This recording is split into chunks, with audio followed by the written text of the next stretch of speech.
അപ്പോൾ അതാ പണിയൊന്നുമില്ല, ചൊറിയും കുത്തി വീട്ടിലിരുന്ന ഒരു ദിവസം എന്താ ഞാൻ ആഴ്ചകളായി പൊടി പിടിച്ചിരുന്ന സൈക്കിളൊക്കെ എടുത്ത് പയ്യെ പുറത്തേക്ക് ഇറങ്ങി നടന്നു. ഒരു സൈക്ലിംഗ് ആണ് പരിപാടി, എങ്ങോട്ടൊന്നുമില്ല, വെറുതെ അങ്ങ് ഇറങ്ങുന്നതാണ് കേട്ടോ ഞാൻ. സോ ഇതാ പോകുന്ന വഴിക്ക് ഉറക്കൊരു വിളി കേട്ടിട്ട് തിരിഞ്ഞു നോക്കിയതാണ്.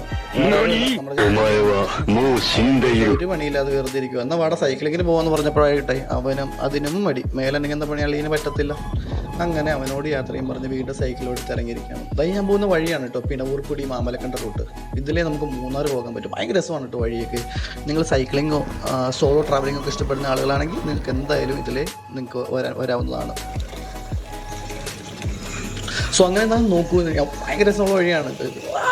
ഇപ്പം ചെത്താനൊക്കെ അത്യാവശ്യം നല്ല സ്പീഡുണ്ടായിരുന്നു, ബട്ട് കലനാരിയൊക്കെ രക്ഷപ്പെട്ടു.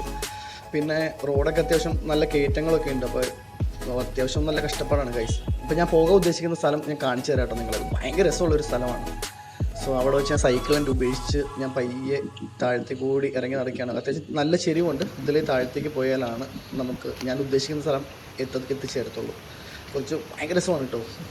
ഞാനവിടെ എൻ്റെ സൈക്കിൾ ഷൂസൊക്കെ ഞാൻ ഉപേക്ഷിച്ചിട്ട് ഇനി കുറച്ച് വെള്ളത്തിൽ കൂടെ കുറച്ച് അഡ്വഞ്ചറാണ്. കുറച്ച് എക്സ്പീരിയൻസ് ഇല്ലാത്ത ആളുകൾ ഒറ്റയ്ക്ക് പോകുന്നത് കുറച്ച് ഡേഞ്ചർ ആയിരിക്കും കേട്ടോ ഇതിലെല്ലാം.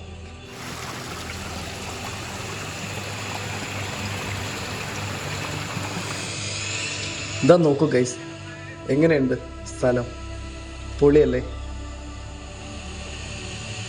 ഇതാണ് ഞങ്ങളുടെ അത്യാവശ്യം ഞങ്ങളുടെ മീൻസ് എൻ്റെ സുഹൃത്തുക്കളും എപ്പോഴും വരാൻ ഇഷ്ടപ്പെടുന്നതും ഒരുപാട് സമയം സ്പെൻഡ് ചെയ്യുന്നതായിട്ടുള്ളൊരു സ്ഥലമാണ് കേട്ടോ ഇത്. ഇത് കാണുമ്പോൾ നമ്മുടെ ഒരു വ്ളോഗ് ചെയ്യുന്ന ചങ്ങാതിയില്ലേ, സുഹൃത്തുക്കളെ, എനിക്കിപ്പോൾ അതാണ് ഓർമ്മ വരുന്നത്. സോ ഞാനങ്ങനെ കുറച്ച് നേരം അവിടെ പ്രകൃതി ഭംഗിയൊക്കെ ആസ്വദിച്ചിരുന്നു. വെള്ളത്തിലൊന്ന് ചാടാമെന്നൊക്കെ ഓർത്തിട്ടുള്ള ഇതിൽ ഫോൺ അവിടെ വെച്ചിട്ട് ഇറങ്ങുകയാണ്. സോ കാണുന്ന പോലെ അല്ല കേട്ടോ, നല്ല ആഴമുള്ള ഒരു കുഴിയാണത്. സോ നീന്തലറിയാത്തവരൊക്കെ എങ്ങനെയും വന്ന് ചാടുമ്പോൾ ശ്രദ്ധിക്കുക. സോ കുറച്ച് നേരം അതിൽ ഞാൻ നീന്തി കളിച്ചും സൈക്ലിങ്ങിൻ്റെ ഇതുവരെയുള്ള എല്ലാ ക്ഷീണവും ഒറ്റ ചാർജ് തന്നെ എൻ്റെ തീർന്നു കേട്ടോ ഗൈസ്. പിന്നെ ഞാൻ അത്യാവശ്യം കുറച്ച് ഫ്ലിപ്പും കുറച്ച് അഭ്യാസങ്ങളും കുറച്ച് നേരം വെള്ളത്തിൽ നീന്തി തുടിച്ചും കുറച്ച് നേരം ശാന്തി മൂടി പിടിച്ചും ഒക്കെ ഞാൻ അവിടെ സമയം ചിലവഴിച്ചു. ഭയങ്കര രസമായിരുന്നു കേട്ടോ. ഏകദേശം ഒരു 2 മണിക്കൂറിന് ശേഷമാണ് എനിക്ക് അവിടെ നിന്ന് കയറിപ്പോരാൻ തന്നെ തോന്നിയത്.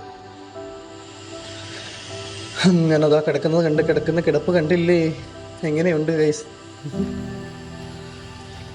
അങ്ങനെ ഒരു 2-2.5 മണിക്കൂറിന് ശേഷം പതിയെ വീണ്ടും ഞാൻ ആ കുത്തിനെയുള്ള കയറ്റം കയറി സൈക്കിളിനടുത്തെത്തി. ഭാഗ്യം ആരും കൊണ്ടുപോയിട്ടില്ല. എന്നിട്ട് വീണ്ടും